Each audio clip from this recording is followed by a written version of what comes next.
Today we're going to be making Fukujinzuke, which is in my opinion the best pickle from Japan.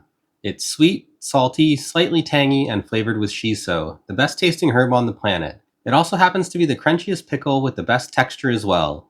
Since it's a Japanese pickle, the first step will naturally be to go to the Japanese grocery store. Once there, you'll want to take a look at the produce and then head directly to Chinatown because there's no way you're paying more than $6 for a radish or $8 for green onions. You will, however, have to pick up some shiso at the Japanese store. This isn't really a common ingredient, and it has a very unique and distinct citrusy herb flavor. If you can't find shiso, here is a list of acceptable substitutes. The name Fukujinzuke comes from Japanese mythology, or history if you want to believe it. The Fukujin are the 7 gods of fortune, and Zuke means pickle. The 7 gods represent prosperity, abundance, dignity, beauty, wisdom, longevity, and protection. So for Fukujinzuke, you should have 7 different kinds of vegetables to represent the 7 fortunes. You can basically put any crunchy vegetable into Fukujinzuke, but today I've got cucumber, eggplant, carrot, ginger, lotus root, beet, and daikon. I'm highly going to recommend using a beet as it makes the appearance of Fukujinzuke infinitely better in my opinion. Give everything a good wash, and then we're going to process everything into similar sized small pieces. Cut the daikon into manageable strips, and then slice it thinly.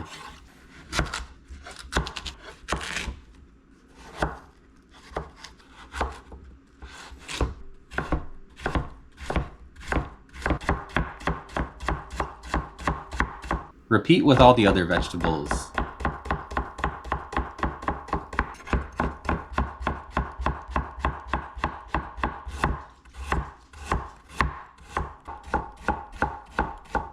You want to slice everything basically as thin as possible. The thinner the slices, the crunchier the final product will be.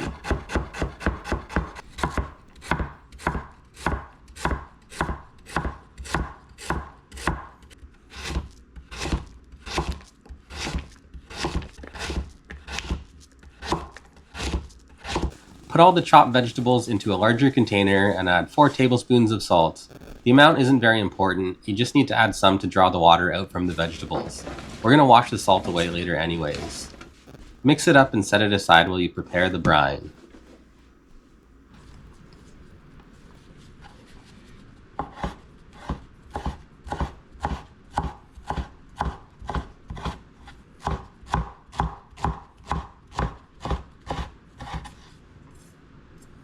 Normally, I'd advise making a brine that was suited to your own taste, but most people won't have a base to compare it to, so this is what I added for this batch.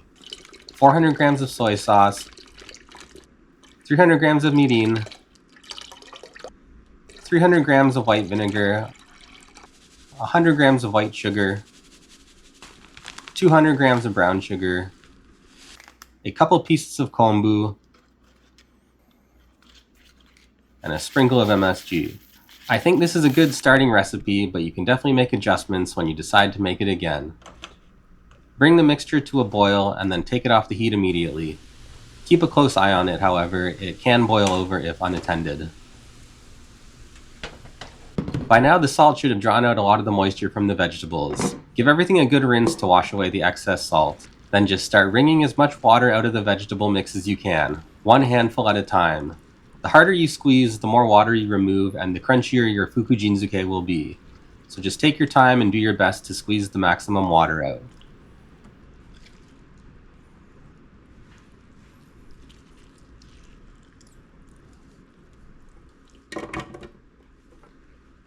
After every few handfuls of your vegetable mix, sprinkle in some of your chopped shiso.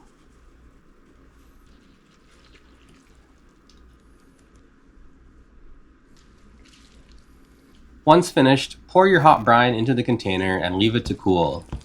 Once cool, you can put it in the fridge until it's cold. Once cold in the fridge, put a lid on it and leave it for at least 2 days. After 2 days, it'll look something like this. When ready to serve, remove it from the brine. The brine can also be reused for your next batch. Just make sure to boil and re-season it to your liking. Fukujinzuke is most commonly served as an accompaniment with Japanese curry. However, it goes well with any meal that has rice. Just listen to how crunchy it is.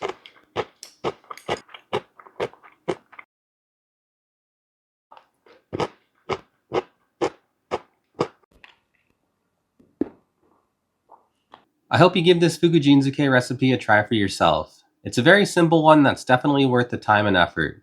I also hope you enjoyed this video. Please like and subscribe if you did.